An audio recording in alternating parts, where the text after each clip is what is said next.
Mike's Daily Podcast. Look at this. 6 days in a row I've done a podcast. Mike's Daily Podcast. It's become a daily podcast again. How impressive. Thank you for your help. Because of you, I would be wrapped up in some kelp and I'd be in the ocean starting to sink. That's not good. And then I'd be shark food. Hey, they spotted a shark off the coast of San Francisco or something. It's FF episode 2258. Mike's Daily Podcast 2258. You know what I didn't realize this week is that Conan O'Brien is done. Mike's No more show from him. Daily And I was a Podcast. big Conan O'Brien fan. Yeah! Advocate. I would stay up late and I'd watch his show back when he was on NBC.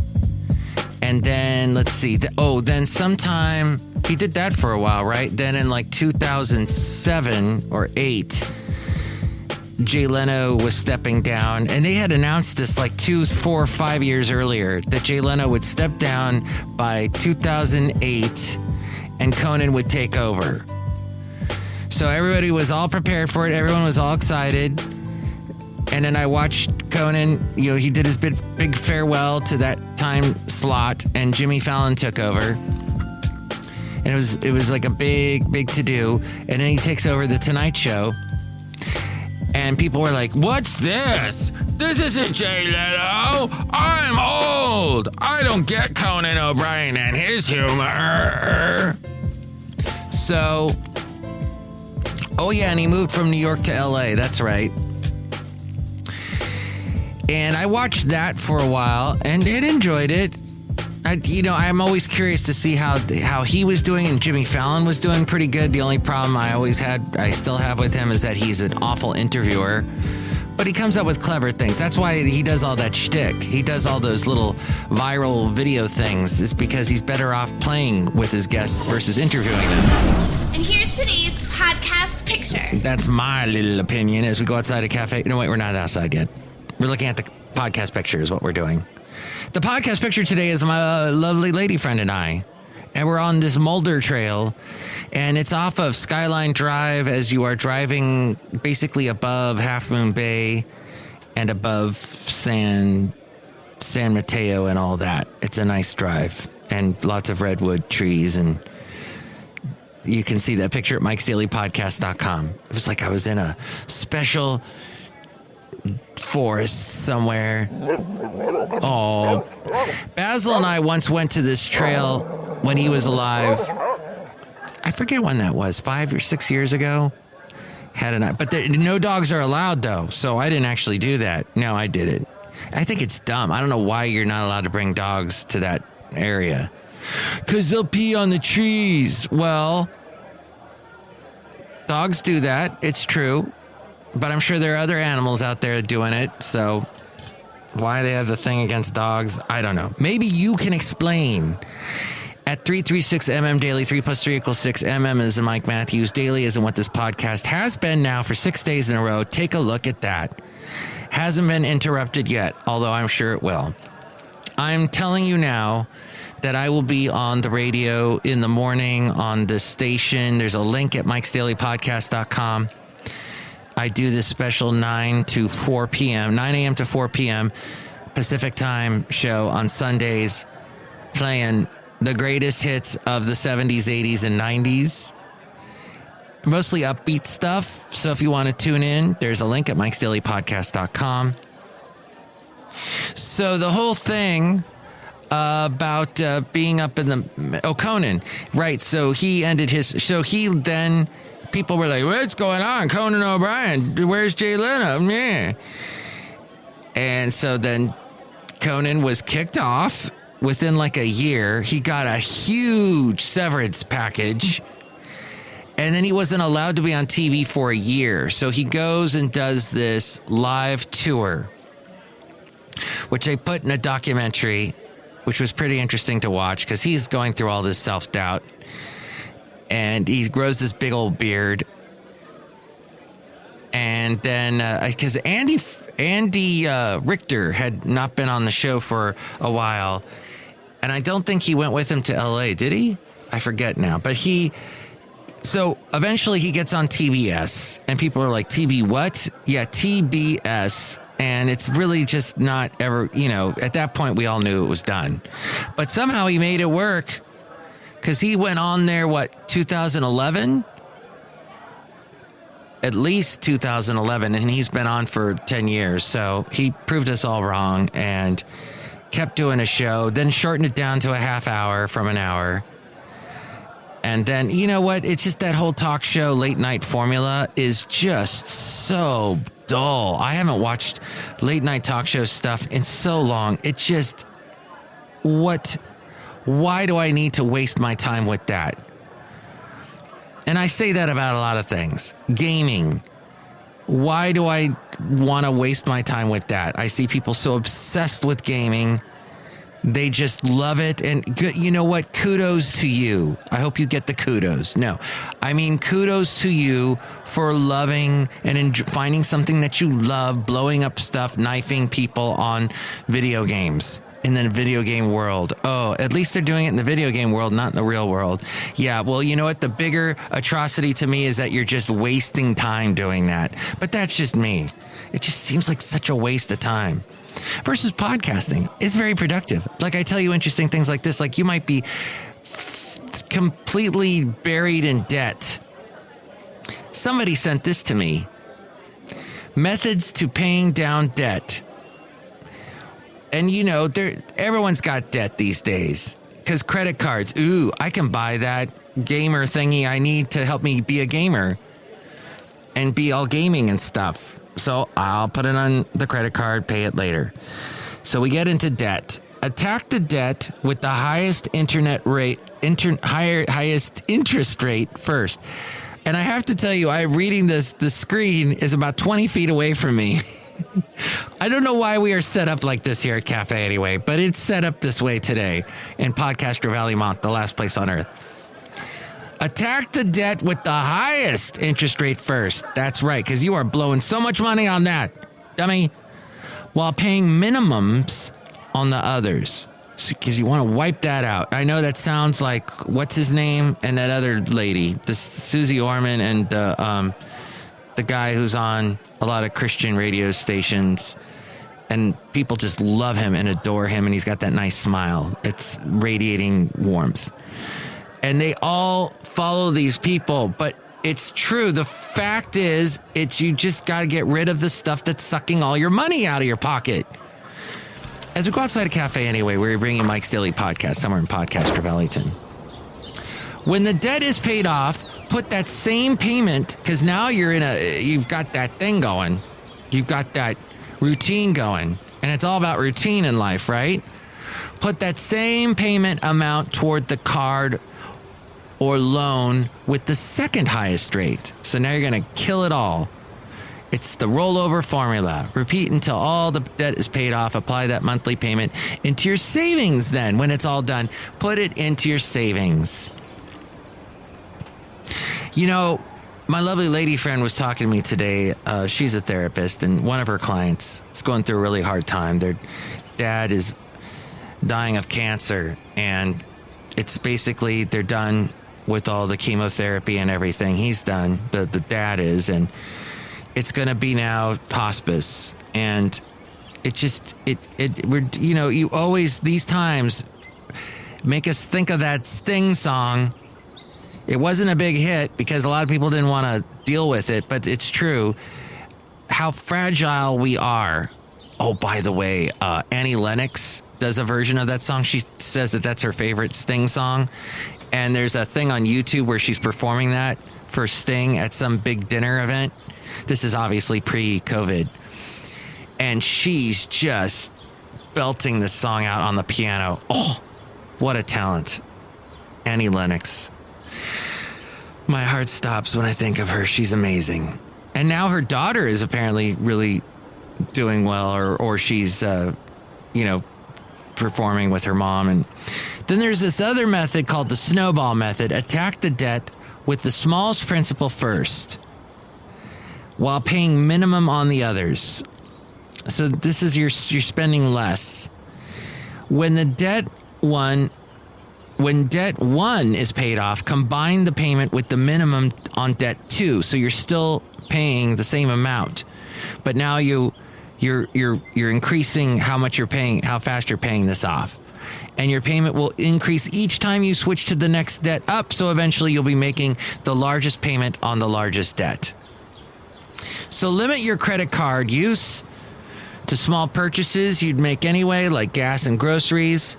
Pay off credit card balances immediately, monthly.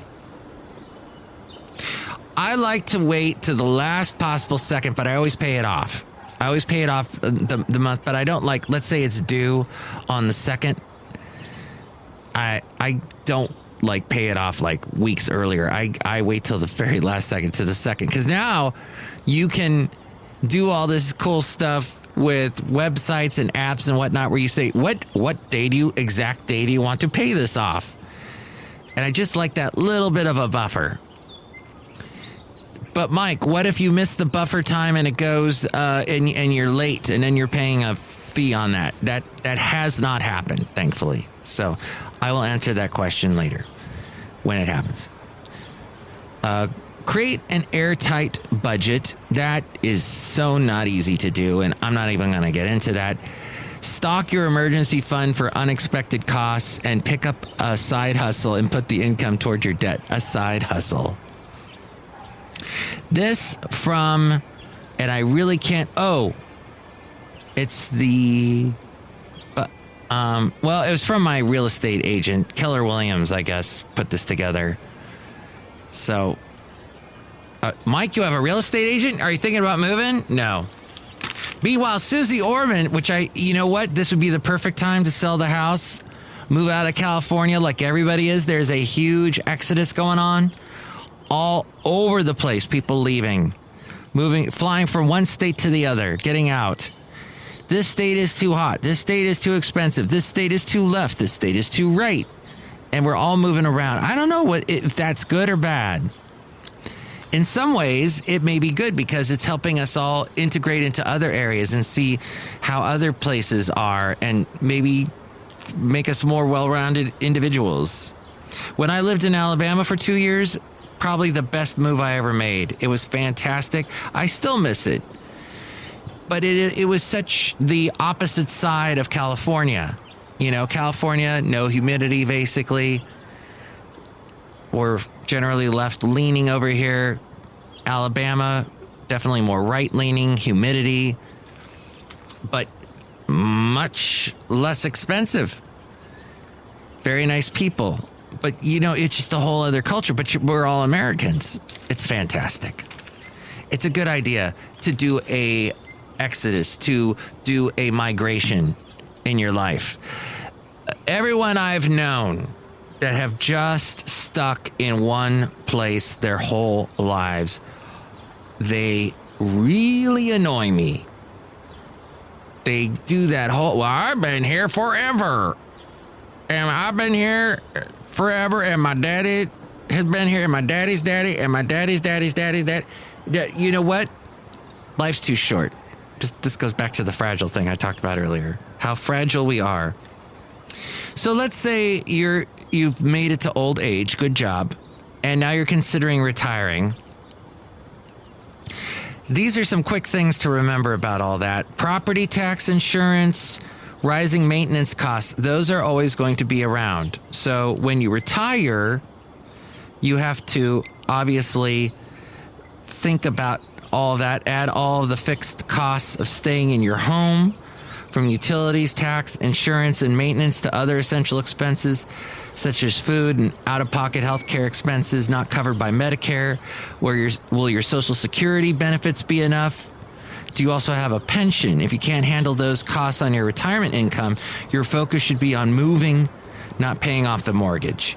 Is your home fit for an older you? Take a clear-eyed look at whether your current home is a good place to get older. Lots of stairs. Somebody told me this is not even an issue. If you're getting older and the stairs become an issue, you can always put in an elevator. This is what this guy said. He said, you won't believe how inexpensive putting in an elevator is. And I thought, wow, I want to live in your world. So I haven't really investigated that, but this guy just stands by. He brings that up all the time.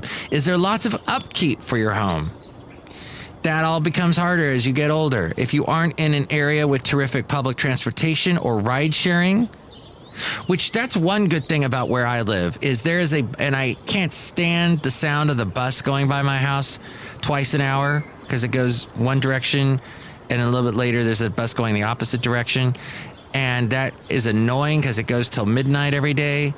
But at the same time, I can be catching that bus, and I have caught that bus in the past to go to work. And that makes wear and tear on the car less for gas. And you know how expensive gas is these days. And just riding on the bus that is a whole other maintenance that you need to pay. It is mental maintenance. It is physical maintenance. It is crazy stuff happens on the bus. Yours truly did it for a year. The things I saw, the people I had to put up with daily. One time, and this was nobody's fault. I guess this was the fault of the people who made the bus, but there was an issue where someone in a wheelchair, one of those motorized wheelchairs, he had to be locked in because I guess that's part of the bus ride experience. You have to be locked in to where your wheelchair is on the bus. Well, he then has to be unlocked by the bus driver. So the bus driver has to pull over, stop, do the little thing where has to do that little elevator thing to help the person in the wheelchair get out. Is it a ramp? I forget how that works. But then this individual was still locked in place in his wheelchair. The lock wouldn't release. And it got to the point that I think the bus driver pulled out a knife ready to cut the locking device. It was like a seat belt. And we finally found the switch. I got up and helped him. And it was crazy because there were two other people on the bus and they just sat there. And I'm like, if we all use our heads, we can fix this. And we got the guy unlocked and the bus driver thanked me many times. So public transportation, it does take a toll. I will say it may not be taking a toll. Your commute, I guess we're commuting less, but some of us still have to commute. And now we are definitely commuting more. I know my company is telling me I need to come back and be there 5 days a week in a couple weeks. But yeah, anyway, that was my little side rant about public transportation. As you know, I've ranted about how BART is, and BART needs so many improvements. Bay Area Rapid Transit. I rode BART a couple weeks back, and there was a guy on there. He was wearing a mask. It was just me and him in the car. And then he just out of the blue takes off his mask and starts walking up and down the aisles. And I'm thinking, and he's coughing. Yeah, that happened. As soon as we stopped at the next stop, which thankfully it stops every about 2, 3, 4, 5 minutes, I got the heck out of that car, went to the next one. I mean, what is that? You see so many things on BART where you're going, what is that? Why? Why is that happening? Why am I smelling this smell? Oh, and you smell so much reefer. Okay. So if you're not in an area with great public transportation or ride sharing, think not just about your own ability to drive, but your friends as well. Will they be able to visit as often? Can they reach you? Are you in an area that you can be visited at? Now, if you're much younger, 20-something, time is your greatest advantage when it comes to investing. Invest $500 a month, starting at the age of 25, and you will have more than $1.3 million. Of course, you'll be 65 when you have that, but at the same time, if you keep at it and just tell yourself, I have to do this every month for the rest of your life, that's amazing. Assuming a 7% annualized return, Your contribution will total $240,000 over the 40 years. The rest will be earnings on your money. But let's say you wait until you're 45 to start saving. To land at 65 with the same $1.3 million, you will need to save over $2,000 a month. Wow. There you go. Thank you, Costco Connection and Susie Orman. Hey, there's a couple of news things I wanted to fly through because this is the Saturday show, and I often do that. FDA adds warning about rare heart inflammation to Pfizer, Moderna, I guess those two main ones, the COVID vaccine. I had the Moderna. And I spoke with somebody recently who had the Pfizer, had no issues whatsoever, and she's in her late 50s. I'm in my early 50s. I had problems with the first shot. The second shot, I was fine. The first shot of Moderna was not good. Got migraines, had a lot of aching, felt like I was coming down with the flu. But then it was gone within about a day or two. The U.S. and Food Drug Administration on Friday added a warning to patient and provider fact sheets for the Pfizer and Moderna COVID-19 vaccine to indicate a rare risk of heart inflammation. For each vaccine, the fact sheets were revised to include a warning about myocarditis and pericarditis after the second dose, and with the onset of symptoms within a few days after receiving the shot. Health officials said the benefit of receiving the vaccine still outweigh any risk. There have been just 12.6 heart inflammation cases per million doses for both vaccines combined. Then Johnson & Johnson is going to stop selling opioids in the U.S. as part of a $230 million settlement in New York. The decision, it comes just days before the case was scheduled to go to court on Long Island. Pharmaceutical giant Johnson & Johnson said that and more than 500,000 people died from opioid use in the 2 decades between 1999 and 2019, according to the CDC. The opioid epidemic has wreaked havoc on countless communities across New York State and the rest of the nation, leaving millions still addicted to dangerous and deadly opioids, said the New York Attorney General Letitia James. Johnson & Johnson helped fuel this fire, but today they're committing to leaving the opioid business, not only in New York, but across the entire country. And then here's one other thing I would like to tell you, and that is maybe, now we've covered money, we've covered some health stuff, and now a final health thought for you. You need to walk more. MyFitnessPal.com had this suggestion. At home, for an energy boost and a dose of vitamin D, drink your morning coffee or tea while walking. For a clear mind, try a brief walking meditation around the house. To help digestion or stave off a food coma, take a quick 10-minute walk before or after breakfast, lunch, and dinner. To boost productivity, multitask by walking whenever you get a phone call or are doing a daily chore like brushing your teeth. Brushing your teeth while walking? No. The little suds fall out of your mouth. The Colgate's all over the floor. That's not a good... The Colgate's all over the park gate. Isn't that a name for a type of... Anyway, those are some ideas. To break up periods of sitting, walking in place during commercial breaks while you're watching TV.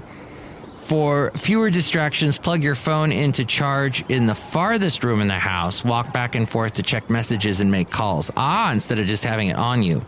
However, if you've got your Google Fit app on your phone, then, you're missing all those steps if you're walking back and forth to get to your phone. To reap the benefit of amazing tasting, nutrient-dense food, fresh food, plant your own vegetable garden. Okay. I don't know what that had to do with walking. Just being outside, I guess. All right, thank you for that. What is that floor that I'm thinking of? Is it? Yeah, parquet. There you go. It's a solid hardwood flooring, I guess. Okay, sure, Mike, whatever. And the last but not least, have you had your work judged lately? Has your boss judged you at work, judged your performance? Judgments have both objective and subjective elements.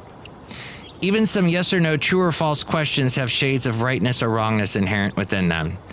Take, for example, the work of a meat inspector. If an inspector judges a side of beef to be unfit for human consumption, would that same side of beef be unfit for consumption by dogs and cats? Asks E. Arthur Self, Ph.D. And I believe I've read that before, but he also says judging work performance doesn't always mean that something negative will occur. Not all judgments made in courts of law convict, some exonerate. However, within the threat of judgment, all behaviors and achievements become acceptable and cannot be assessed to be superior or inferior to any other. This argument primarily belongs to the ineffective leader. Later that day. Excuse me. Okay, so much for that. There you go. Now look who's outside a cafe anyway, somewhere in Podcastro Valley, Monterton, the last place on earth. Hi, Mike. It's Benita the Rodeo Queen. It's a disgruntled fiddle player, tell you what. What? That's all fascinating. All that's fascinating, Mike. I mean, what you said about keeping money in your pocket and keeping healthy by walking around, that's very helpful. Thank you. You're welcome. Wow, I never get a compliment from the disgruntled fiddle player. Some people can't take compliments, and they just go, yeah. You know, I just read it. It's not really what I said. But that's not how I'm going to be. I'm going to accept that compliment. Okay, well, don't make a big deal out of it, you stupid. Now, see? That's what I'm talking about. Don't make a big deal out of it. Now, at this point, you have just completely lost everybody. And I'm telling you, this is why we have the Brewmaster here, pouring us a wonderful root beer. Hi, Mike, I make the delicious root beer. I'm the Brewmaster. Thank you so much. Brewmaster, I think we're going to wrap up the show. Drink my root beer, I'll cut you. Now, I think we'll wrap up the show. Next show, it'll be the wonderful Madame Rootabega, Valentino, and Bison Bentley. Thank you for listening. Tell me what you think about any of these topics we covered, or have your suggestions for me that you can tell me. 336MM Daily, 3 plus 3 equals 6. MM as in Mike Matthews, Daily as in what this podcast has been now for 6 days. I can't mention that enough because I'm so proud of myself. Take us out, A. Frank. Mike's Daily Podcast is written and produced and performed by Mike Matthews. His podcast is super easy to find. Download or listen to his show and read his blog at MikesDailyPodcast.com. Email Mike now at MikesDailyPodcast@gmail.com. See you tomorrow. Bye!